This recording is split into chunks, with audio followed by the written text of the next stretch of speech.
Do influencers have to disclose ads? What does a brand need to do in order to reshare content created by an influencer? Do brands have ownership rights to paid content generated by influencers? What should go into a contract with influencers?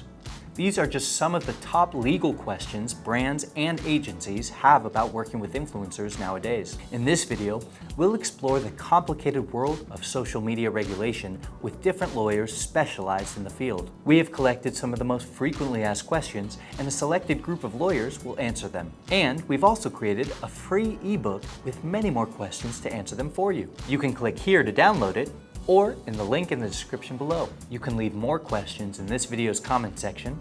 We'll be happy to answer them too. Let's begin with the first question. Yes, influencers have to disclose ads when they post their content on social media. And one of the reasons behind that is that we live in a very digitalized world where social media is actually the primary source of marketing in today's society. And you also have an audience that is very, very big. So the ages can range between 18 and sometimes even much younger, up until 60 and even older. So this means that these people are somehow targeted by marketing when they are on social media, whether they even know it or not. So it's very important for us consumers to be able to distinguish between personal content, and especially personal endorsement that some of the influencers might post, and business-related content that influencers actually do post. Definitely. This is required by national legislation in European Union countries, based on European Union legislation, and by Federal Trade Commission Act in US. All disclosures needs to be properly visible, clear, and in a language in which influencer is communicating with their audience.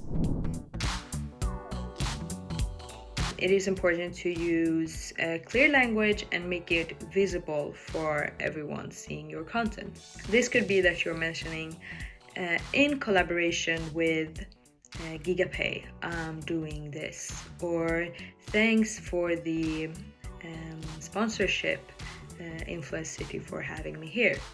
So using this kind of clear language make it very easy for the readers to know that this is actually branded content. So in these cases, I would avoid, or influencers should avoid, using words such as spons or collab, or even somehow just using hashtags at the end of the description of the product that they use.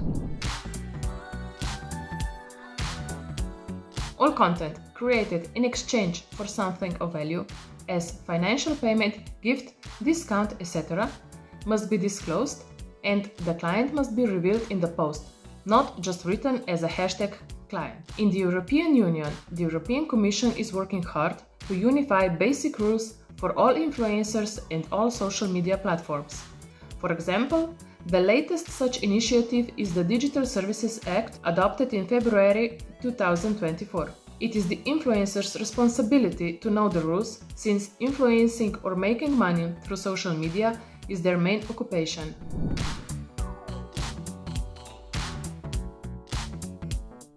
You can do this, but it is generally not recommended. If we see it through the perspective of an influencer, they usually don't appreciate non-compete because their job is actually to promote and market different types of products and services for different types of brands, not only one. The FTC in the United States have gone out with a new rule that prohibits non-compete clauses in employment agreement. So the relationship between a brand and an influencer in this case is that the influencer is seen as an independent contractor. So therefore you cannot really include a non-compete clause in the agreement with an influencer, according to the FTC. You could sign a non-disclosure agreement, an NDA, that goes one way or two ways prior to the collaboration with the influencer. However, in case you want an influencer to be the sole and exclusive promoter for your brand, you could always sign them as an ambassador for your brand. An ambassador program is also quite common with well-established brands that choose a high-profile influencer to be the face of the brand and their sole and exclusive promoter on, for instance, social media. So this can be done in several ways, and actually the most common is to subscribe to newsletters or check blog posts that companies, law firms, or tax authorities have. So for instance, we at GigaPay, we have our blog called the Giga blog, where we post various type of content and where we also have compliance topics that are covered in the blog along with our newsletters. Consider consulting with a legal professional at least periodically or maybe once a year to know that what have changes, what needs to be good to think about. Maybe you're in a different phase within the company that you want to expand and you don't have so much knowledge about international laws, then it's good to get a legal perspective from a professional about this. So it is actually quite common that law firms and even governmental bodies hold webinars and seminars live. It is also common for businesses that are in the influencer marketing that they hold events where they, for instance, include a legal spokesperson that will speak about compliance in the influencer marketing world and what is changing and what is updating and what is also keep in mind of when you're working with influencer marketing.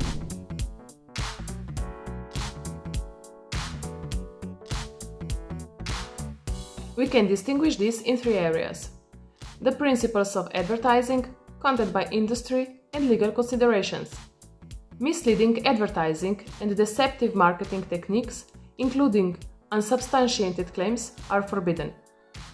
Regarding social media content, the following products have special requirements: tobacco products, alcohol, medicines, gambling, food products, food supplements, passenger cars, cosmetic products, financial products, also known under the term influencing, pyramid schemes, and political advertising. All environmental or green claims must be substantiated. Legal considerations include presenting kits without obtaining permission from national institutions, using someone else's intellectual property, working without an explicit, preferably written agreement on the main requirements by both parties, influencer and brands, and concluding agreements with influencers under 18 years old. You, firstly as an influencer, has to disclose the ads and the content whenever there is any financial or employment, personal or family relation tied to the brand. FTC clarifies that the disclosure is not only necessary when you're getting paid to do a collaboration.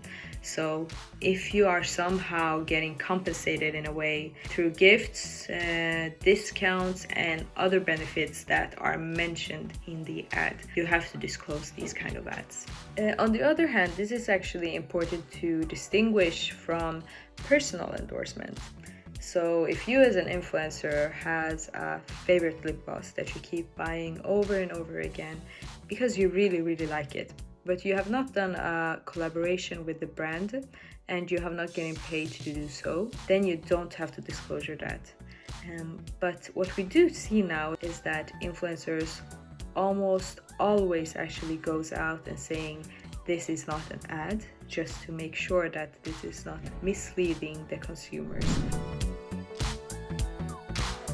If you're posting from abroad, US law might still apply if it's likely that the content would reach US consumers. This means that if you're posting from another country but your content would reach US consumers, then you still have to follow the FTC guidelines for that.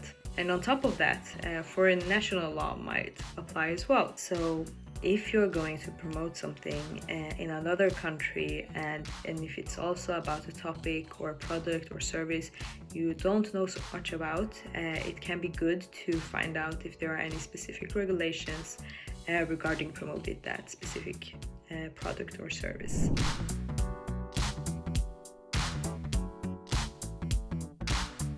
Legal departments could definitely do so. They could review the content before it gets published. To enlighten with an example and a reference, we can take the famous Pepsi Jet campaign that was made in 1996, where the marketing team has made a miss and didn't include a disclaimer on the advertisement, and the legal team also somehow missed or overlooked this issue, and this also led to that legal actions were actually taken upon this matter. So therefore, it is not only important for marketers to be careful that their content is compliant, but it's also important for the lawyers to actually not overlook or somehow miss the important or small details in a content that might somehow later lead to legal actions being taken upon. And that's a wrap. Make sure to download our free guide where you'll find more questions and answers on this topic. And as we said before, leave any doubts you have in the comments and we'll be happy to answer them. Watch this video next about how to contact Instagram influencers, or this other one about how to write an influencer marketing brief and free guide. Subscribe to the channel if you haven't done so already, and see you in the next video.